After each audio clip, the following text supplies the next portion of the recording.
هلو يا حلوين، عاملين ايه؟ النهارده هنعمل تسريحتين خصوصا للماميز عشان بعد البحر، عشان لو عايزين تخرجوا. طبعا انتوا مش بتعرضوا شعر البنات الصغننين للحراره كتير، فالحاجات دي هيبقى شكلها لطيف قوي. التسريحه دي شكلها جديده ولطيفه وبديله للضفيره للناس اللي مش بيحبوا قوي يكسروا شعرهم بالضفيره وكده، وفي نفس الوقت هي مديه شيب احلى بكتير. اوكي يلا نبتدي. هنبتدي طبعا نسرح شعرنا. اهم حاجه لازم نسرح شعرنا عشان اي شعرايه خارجه او داخله بتبوظ شكل التسريحه خالص. هنقسم شعرنا اوكي كده، كبيره او صغيره على حسب انت عايزه شكلها يطلع عامل ازاي. اوكي، وهنجيب الاستيك الصغير ده ونبتدي نعمل الاشكال اللي انا هوريها لك دلوقتي.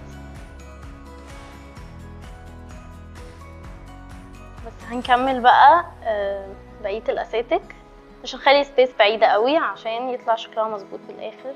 هنفضل نكمل كده، هنحط 4 اساتك. اوكي بس عندي كومنت لازم نقوله، ان اخر استك بنحطه بيبقى مكان ما بنربط شعرنا. اوكي، يعني ما بننزلش الاستك لحد تحت عشان هنربط شعرنا هيبقى كانه ضفيره شبه الديل الحصان كده.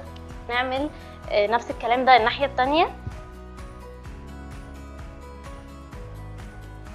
وكده يكون ده شكلها في الاخر. احنا عاده بنلمها لينا احنا الكبار بيبقى شكلها الطف بكتير، بس انا حابه ان عشان زي ما انا قلت لكم دي افكار للبنوتات الصغيرين ان هيبقى شكلها كده ويبقوا سايبين شعرهم. يلا بينا نبتدي. تسريحه لطيفه وسهله قوي، تنفع كمان للبنوتات الصغيرين، مش بس البنوتات الصغيرين، هي لينا احنا كمان. يلا نبتدي.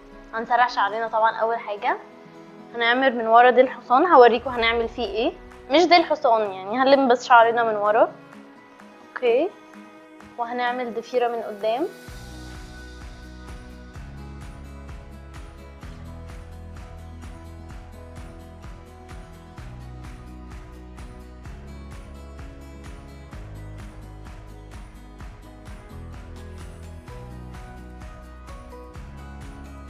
ده كده هيبقى شكلهم. هنعمل ضفيرتين وهرجع اوريكم هنعمل ايه من الظهر.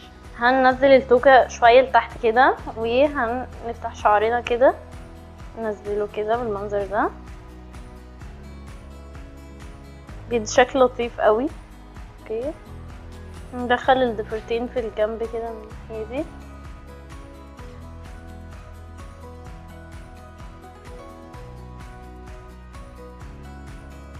نلم شعرنا لتحت شوية.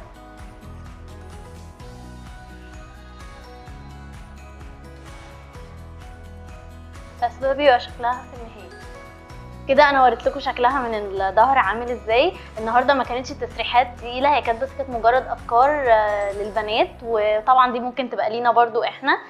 لطيفه قوي وخفيفه كده وشكلها حلو. اشوفكم في حلقات جديده.